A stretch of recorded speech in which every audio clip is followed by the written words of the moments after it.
Sur Michel Rolland, je vais vous dire, c'est très simple.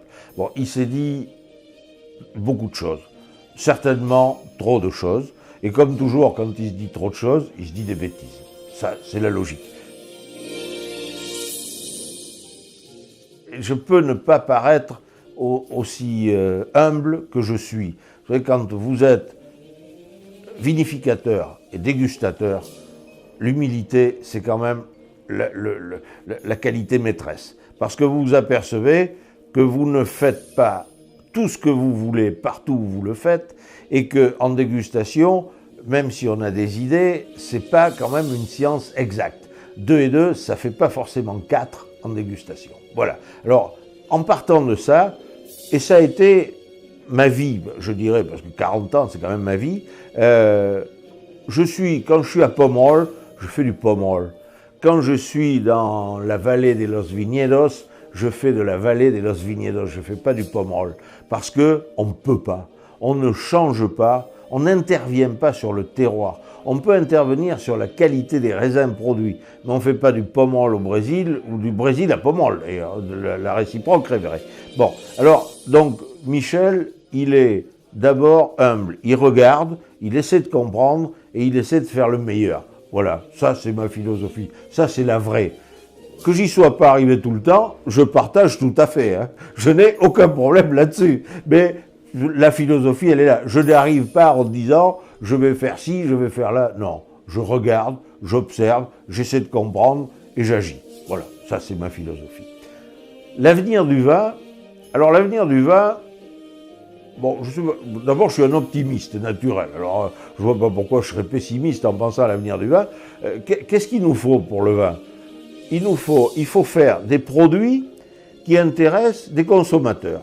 Bon, la consommation dans le monde, vous savez qu'elle baisse dans les pays traditionnels, c'est-à-dire qu'elle baisse en France, elle baisse en Italie, elle baisse en Espagne, mais elle monte globalement dans le monde.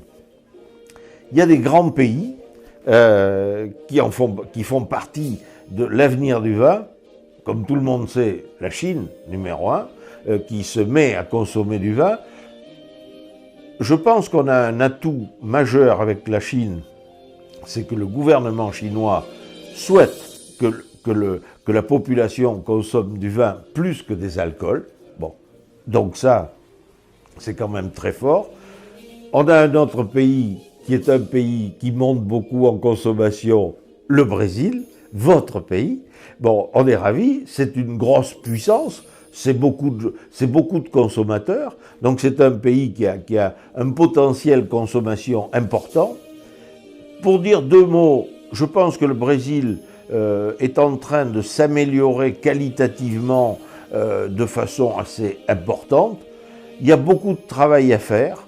Il y avait une culture au Brésil de vin, on va dire, de vin de bas de gamme, qui était extrêmement importante, qui est certainement liée globalement au pouvoir d'achat moyen au Brésil. Bon, donc, parce qu'on ne paie pas cher, on fait boire un peu n'importe quoi aux pauvres gens qui l'achètent. Je pense que ça peut changer, même si les marchands ne souhaitent pas que ça change. Attention à ça, parce que c'est pas forcément le consommateur qui veut que ça change, ou qui peut le faire changer. C'est surtout le marchand. Mais quand on fait de l'argent avec des vins de bas de gamme, hein, bon, donc il faut penser à ça. Je l'ai analysé un peu le marché brésilien et j'ai regardé. Il y en a qui ont intérêt à ce que ça continue à faire un petit peu de vin, on va dire très bas de gamme, parce que ça fait beaucoup de volume, ça fait beaucoup d'argent, ça coûte pas cher à produire. Mais ça changera, j'en suis sûr. Donc le Brésil, parce qu'il y a du potentiel au Brésil en plus. Je vois les vins qu'on a fait dans la vallée de Los Viñedos, on arrive à faire des très bons vins. On fait des vins à la frontière de l'Uruguay avec des variétés portugaises et qui marchent remarquablement bien. Il y a des zones qui sont plus fraîches, qui sont un peu plus en altitude, où on fait de bons vins. On va même dire que dans la vallée de San Francisco, où on arrive à vendanger non-stop, les vins sont pas géniaux, mais par contre, bien faits, c'est quand même des vins assez corrects. Bon, sont pas des grands vins, mais sont des vins assez corrects. Je crois que le Brésil est en train de faire sa propre révolution.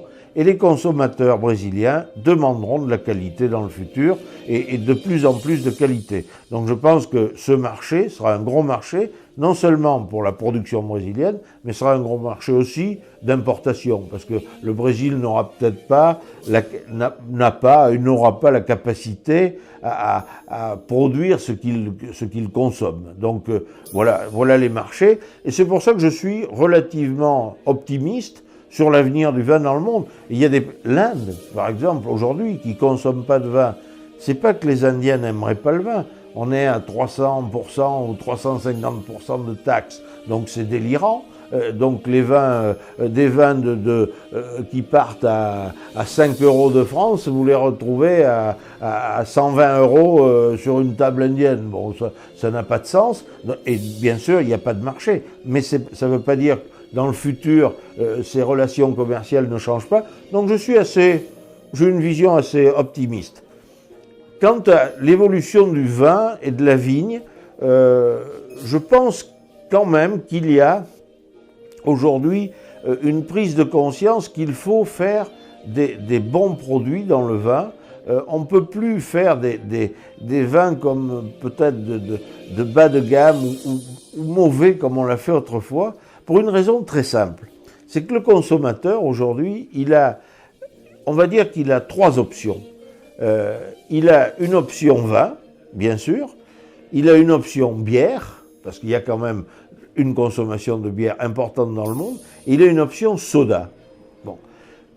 Le soda, c'est industriel, c'est réglé, il y a un goût, qu'il soit, il y a un goût, il plaît ou il plaît pas, ou il plaît moins, mais donc les gens savent ce qu'ils vont trouver. La bière, il y a quelques variables, mais on va dire que le niveau global de la bière dans le monde aujourd'hui est à un bon niveau. La seule boisson qui est très up and down, comme on dit en anglais, qualitativement, c'est le vin. Et si le vin veut continuer à rivaliser avec les deux autres sources, il faut être beaucoup plus régulier en qualité. Alors, le vin a aussi une échelle de valeur qui est la plus importante des trois. Les sodas sont à peu près tous au même prix. Les bières, il y a des variations, mais elles sont quand même relativement faibles. Le vin, vous savez comme moi, qu'on peut trouver des vins pas chers, bons, mais pas chers, et puis on peut trouver des bouteilles. Il y a un côté luxe, il y a un côté plaisir qui est quand même différent avec ce qu'offre la gamme vin. Et c'est pour ça que le vin a de l'avenir, parce que vous savez, quelqu'un qui boit du vin et qui a le goût du vin, qui aime le vin, aujourd'hui, il a pas les moyens, il va acheter un vin à, on va dire, 10 euros, par exemple, pour donner quelque chose. Et puis, son rêve, s'il aime le vin, c'est demain de pouvoir acheter à 15. Et après-demain, de pouvoir acheter à 20.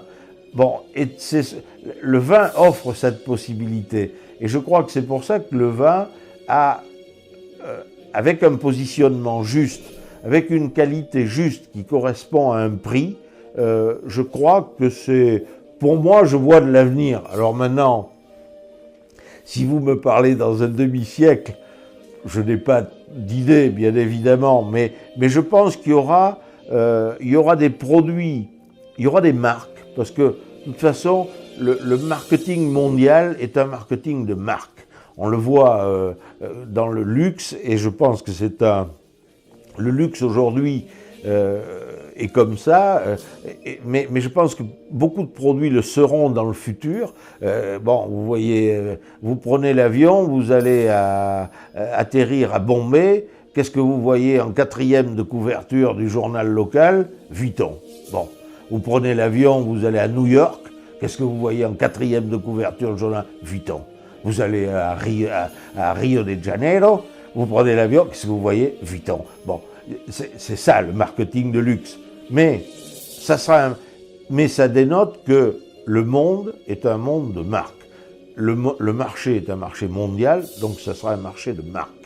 Il y aura des marques, des grosses marques, et des qualités de vin bonnes, mais qui pourront développer des volumes énormes, parce qu'il y aura les infrastructures, parce qu'on saura faire ça. Je le vois comme ça. Par contre, il y aura toujours aussi le marché de niche, parce que vous prenez, on va reprendre le même Vuitton. Je ne veux pas faire de publicité pour Vuitton spécialement, mais je pense que ce sont des écoles de marketing quand même. Bon, chez le même, vous avez un produit que tout le monde peut acheter et que tout le monde achète, puis vous avez un produit où vous avez 1% de la population qui est capable d'acheter. En vin, c'est un peu ça. On fait un produit, il y aura un produit global que tout le monde peut acheter, et tout le monde prendra du plaisir ou aura du plaisir à l'acheter. Et puis à côté de ça, vous aurez toujours la bouteille de très grand cru dans le très grand millésime, mais où il faudra dépenser une quantité d'argent beaucoup plus importante. Moi, je crois beaucoup à ça dans le vin, et je pense que dans les 20 prochaines années, c'est ce qui va se développer. Et vous savez qui va le développer? Plus que nous, plus que vous, Brésil, peut-être un peu, mais plus que nous, vieille Europe, la Chine. Ça, c'est eux qui vont le développer. Parce que les Chinois, ils ont quand même une qualité extraordinaire, ce sont des commerçants dans l'âme. Et ça, ils l'ont très très bien compris. Voilà ma prédiction pour aujourd'hui.